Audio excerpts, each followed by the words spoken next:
So we do have people in this room. I'm going to talk, and then what we're going to do then is put this up on the website afterwards.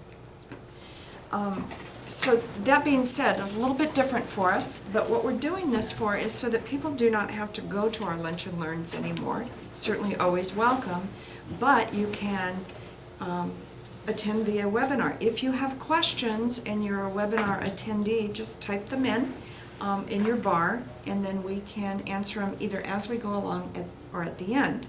People that are in the room with me, we're asking to please not ask questions until we go offline so that we have a good recording.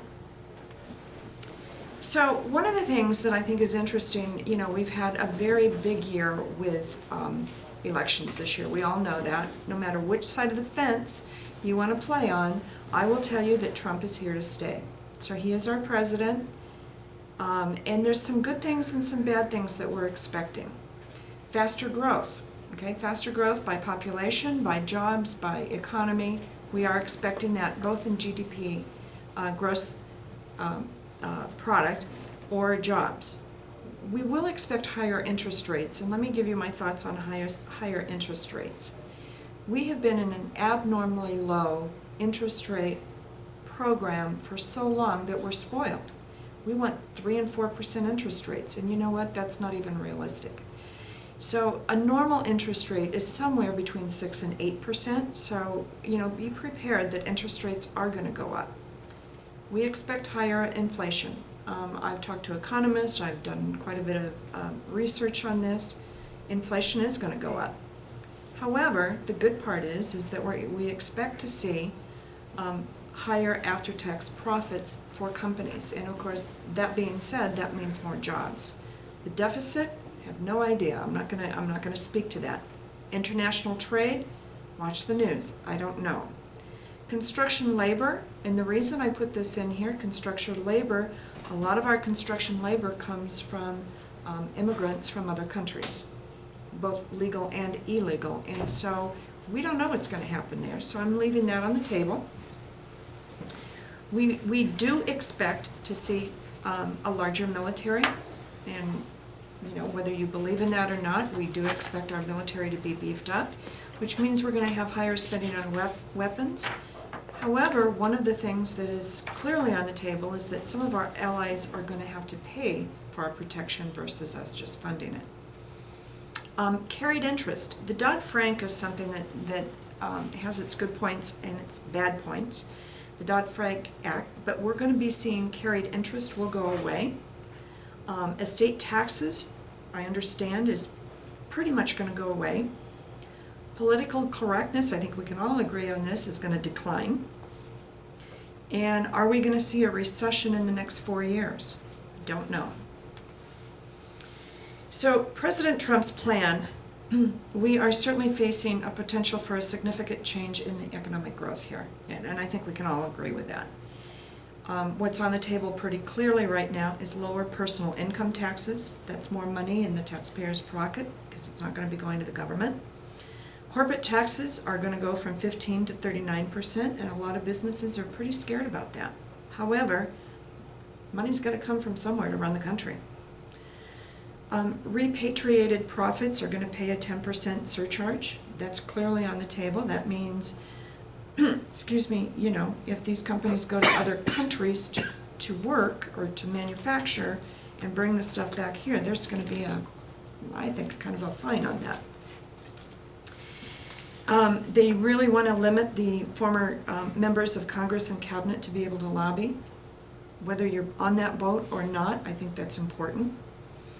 They are going to end parts of the Dodd-Frank that inhibit lending. And what is really important about that, one of the things that are majorly on the table, right now if you are an investor and you're buying property and you want to sell it to an individual and do a seller carryback, as an investor you can only do X amount per year, or you can't do any more, which really cuts down the investment pool buying for that specific reason.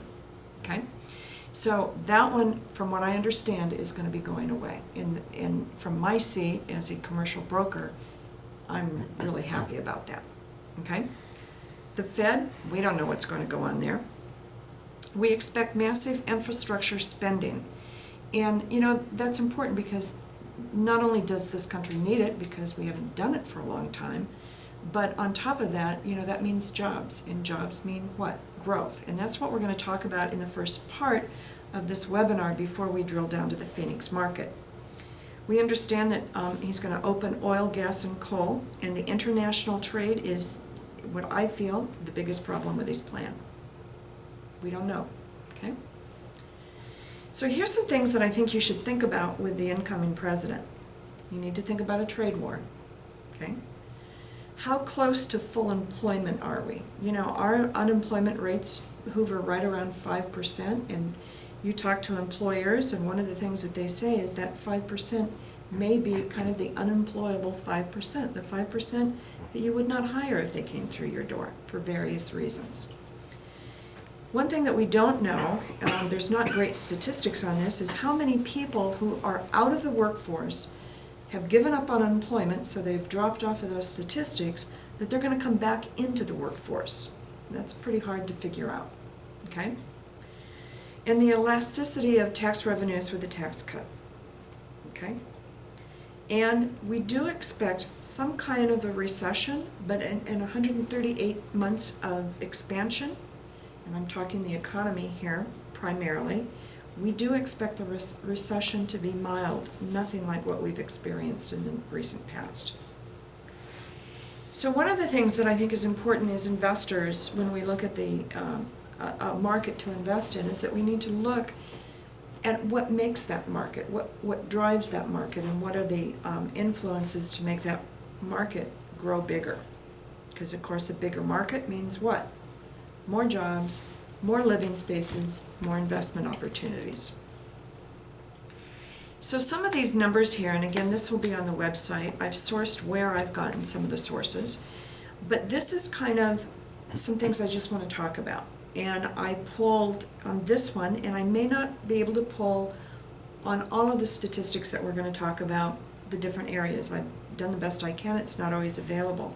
The other thing I want to caveat on this, when I'm quoting 2016, the full year of 2016, because this is the beginning of January, is not always available. So typically it will go until October. But if I went to October to pull a number for 2016, I only pulled until October for 2015, so we can kind of get a pretty good year-to-year analysis here, okay? So employment growth, and I did from the bottom of the recession until now, okay? So in the United States, you know, we had an 11.2% change. Arizona was above that at 14.5% change. Now that is the entire state. And when I talk about greater Phoenix area for our purposes today, or if I just mention Phoenix, I am talking about all of the surrounding cities. That's called an MSA, so that would be Tempe, Chandler, Mesa, Glendale, Peoria, the whole gang, okay?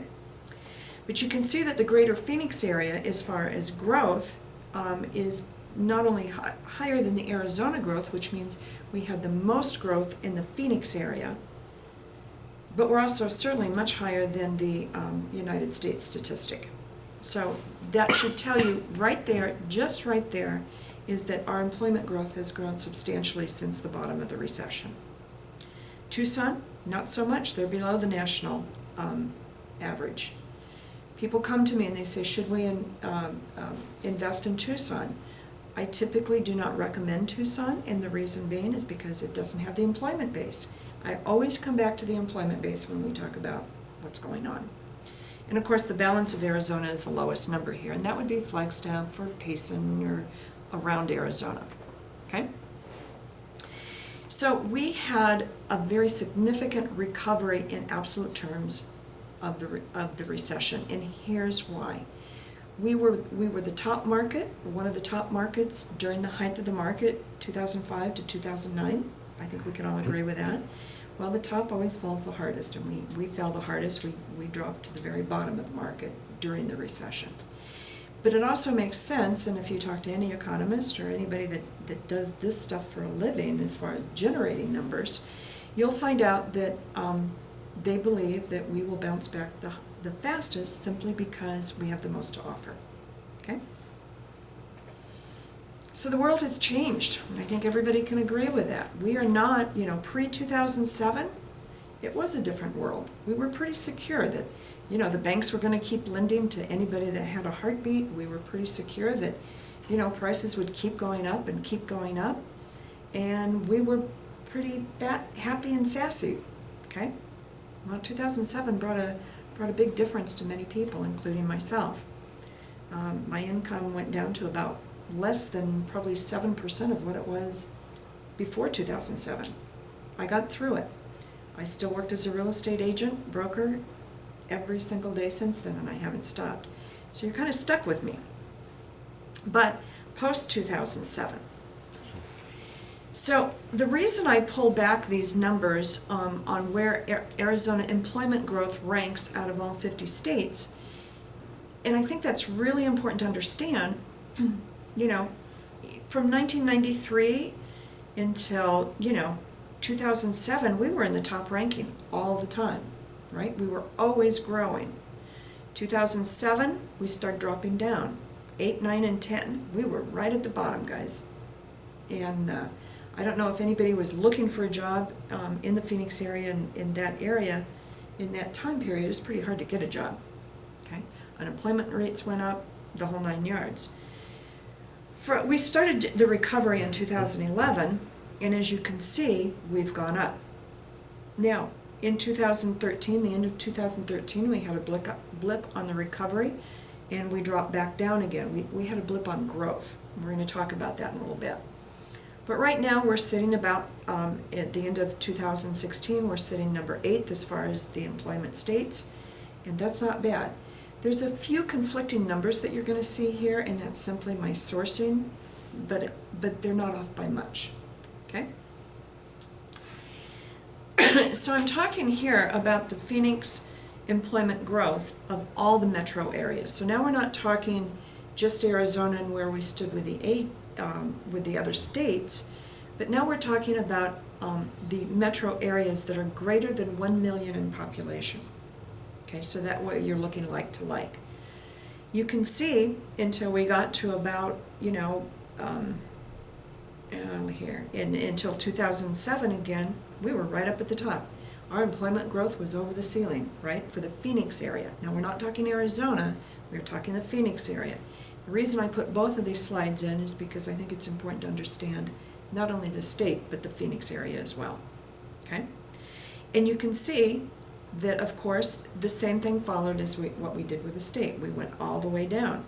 However, if you look here, if you go, 8, 9, and 10, we were not at the bottom of the pile. So that's pretty good. Okay, Phoenix held a lot of the employment base here. The other part of the states did not. They just didn't. Okay? Currently, Phoenix is considered number 7 in the nation. Okay? And that changes month to month just because companies come in and companies go out. So one of the things that we want to talk about, and if you put all of these numbers that we just talked about on a bell curve, you would see how our growth is not as fast right now as what it was pre-2007. Okay? So we're going to explore that just a little bit.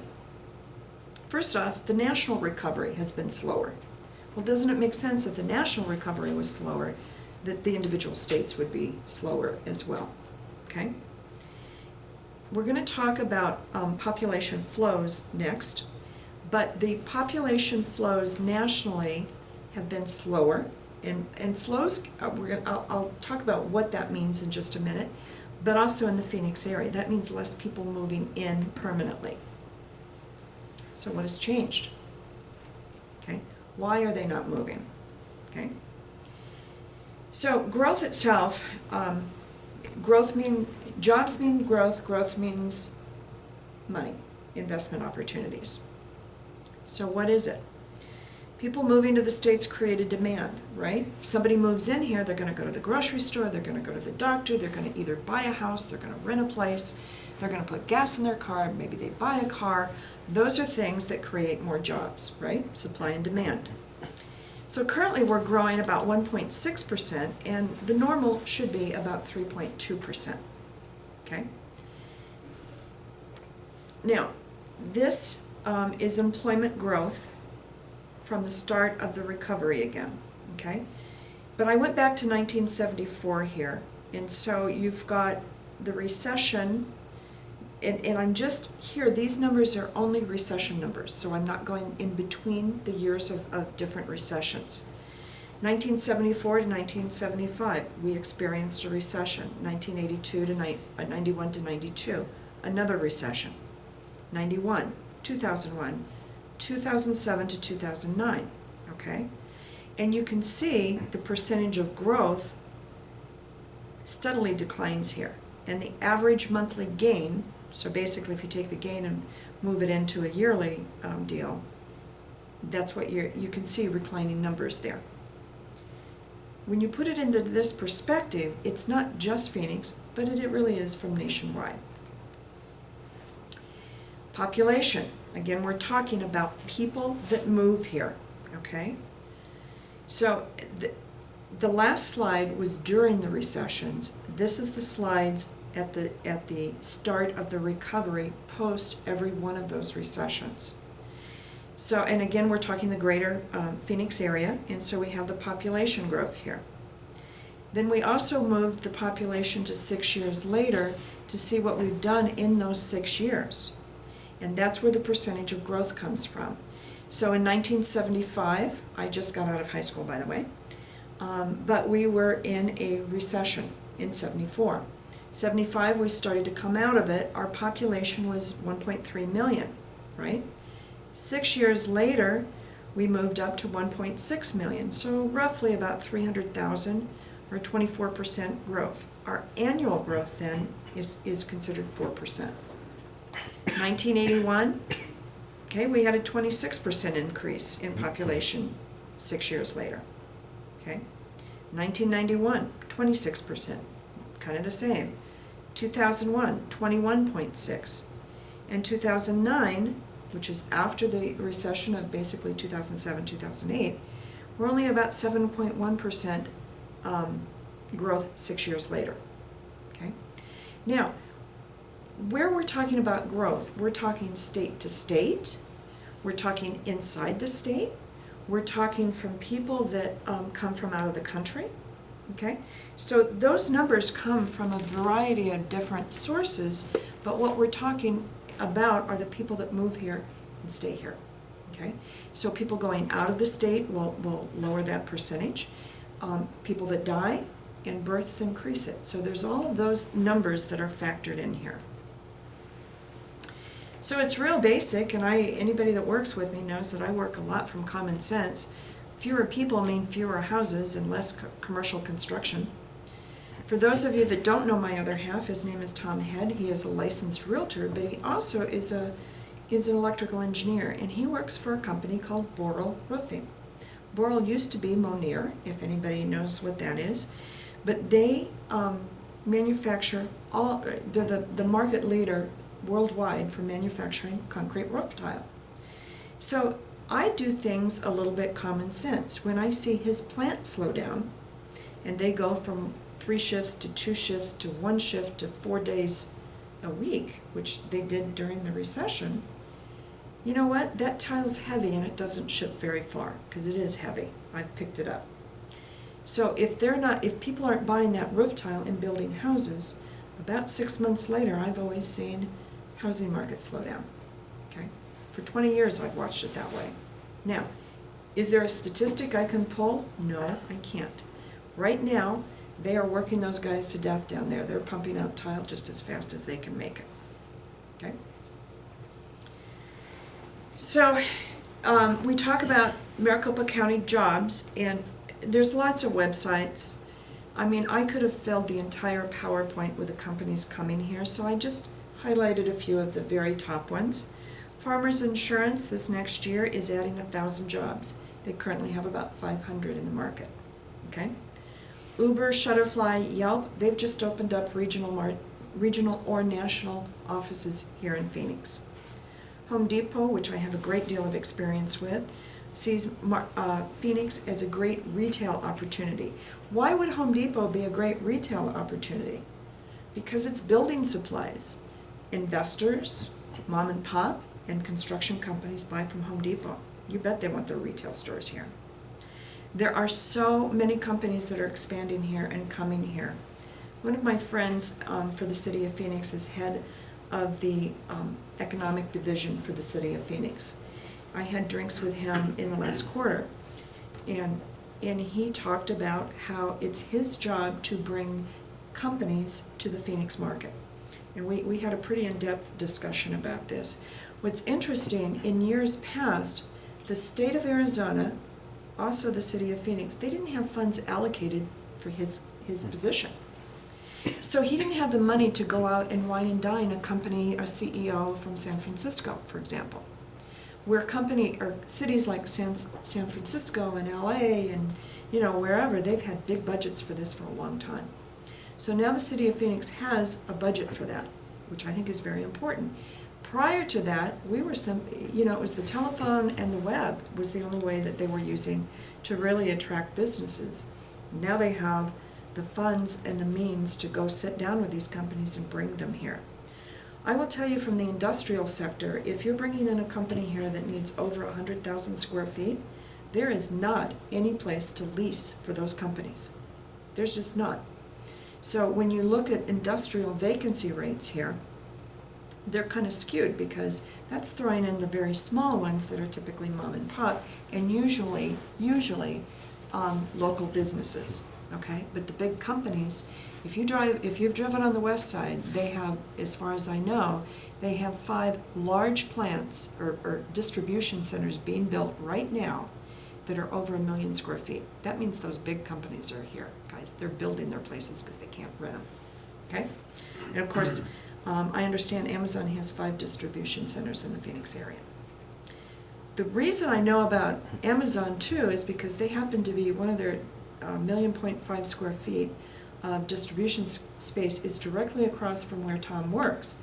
Heaven help him if he gets off when their employees get off work, because they actually have to have cops direct the traffic in and out, and he might as well just sit in his office for another hour. He can't get out, okay? So where are the inflows of population? Okay, and that's one of the things that we talked about. So for the U.S. as a whole, okay, 2001 to 2005 and 2011 to 2015, total movers were down 25.9%. And there's a lot of reasons for that. One of the big reasons is that it's hard to get a new loan, or you're still upside down in your single family. So how could you sell it and move across the country, right? So the movers from abroad, which means other countries, okay, was down 21.3%. Movers from other states coming into here was 35.9. So that's movers coming from other states from state to state, down basically 36%. And movers from other countries within the state, where they move around the state, was down 16%. There's 2 ways to look at this. Number one, maybe they couldn't get a new loan, maybe they couldn't get a new job, but here's the other thing too. We are seeing our internal population becoming more stabilized. People aren't moving because they're happy where they are. They're not looking for the grass is greener on the other side. So again, here's from the U.S. Census Bureau, okay, the percentage of population that moved and the percentage of population that moved out. Okay, this is an Arizona statistic, I believe. So in 2000, we had in 16% moved out and 7% moved, but 7% moved out of the local area. And you can see that the numbers proportionately stay about the same, but they do fluctuate from period to period. Okay.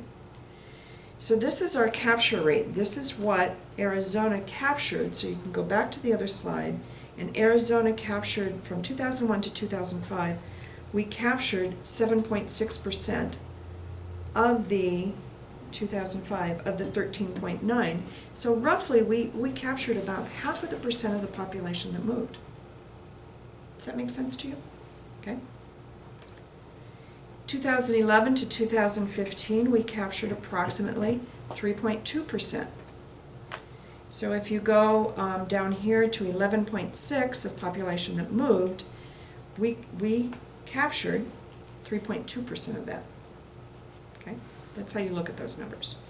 The reason we're really spending time on this is because I want you to understand the population growth of Phoenix and the job growth of Phoenix, because again, we come back to that means a place to invest.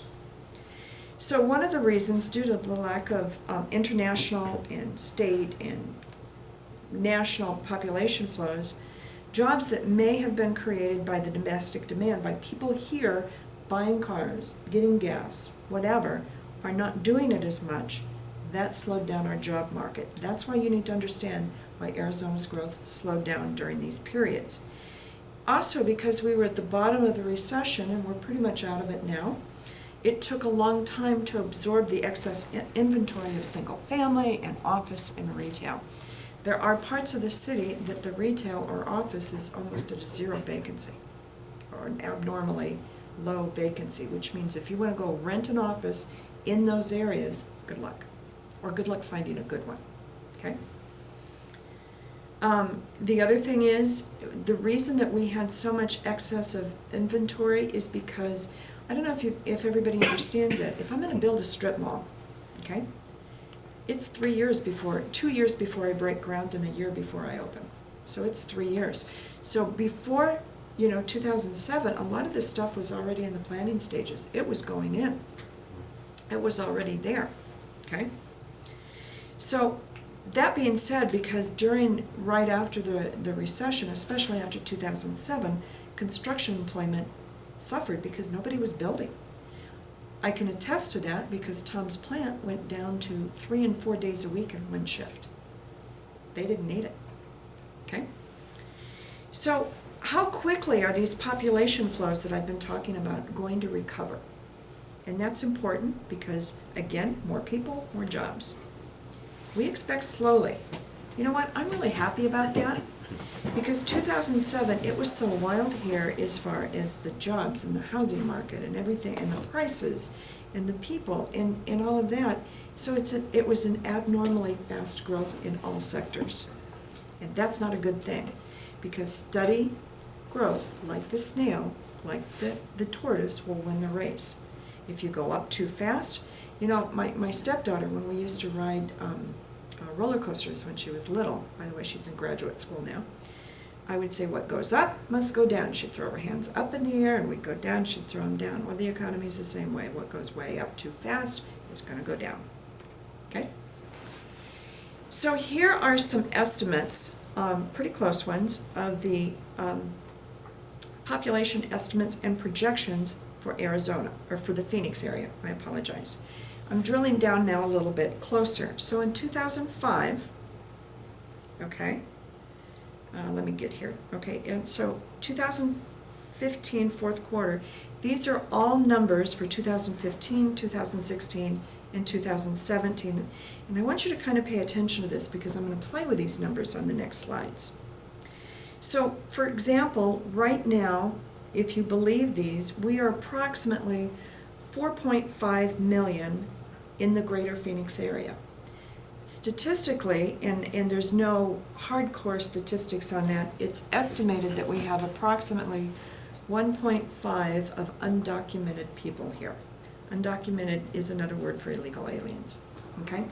So roughly, we're around 6 million in the Phoenix area. That means our infrastructure holds it. It means our hospitals, our schools, and everything needs to hold that, okay? Our projection in 2017, we're going to go up a little bit, 100,000, actually 92,000, okay? So 92,000, we go up, somewhere between 2 and 2.1%, okay? If we looked at our slides before, that's still a low growth rate for Phoenix. But what if we put enough jobs here, enough opportunities here, okay? Here's again our forecast. I'm sorry, I'm skipping ahead of myself, so bear with me. Here's our Greater Phoenix population from 1960. And going forward, we expect by the year 2020 to grow 2%. So we'd be roughly a little under 5 million in 2020. 2025, we're expecting a little bit slower growth, so we'd be about 5.4. Remember, again, this does not take into account our undocumented population. But what if, okay, what if the Phoenix growth rates increase, okay? I'm going to leave the undocumenteds off the table right now, by just 0.25%. That puts us in year 2025 at 5.6 million versus basically 5.4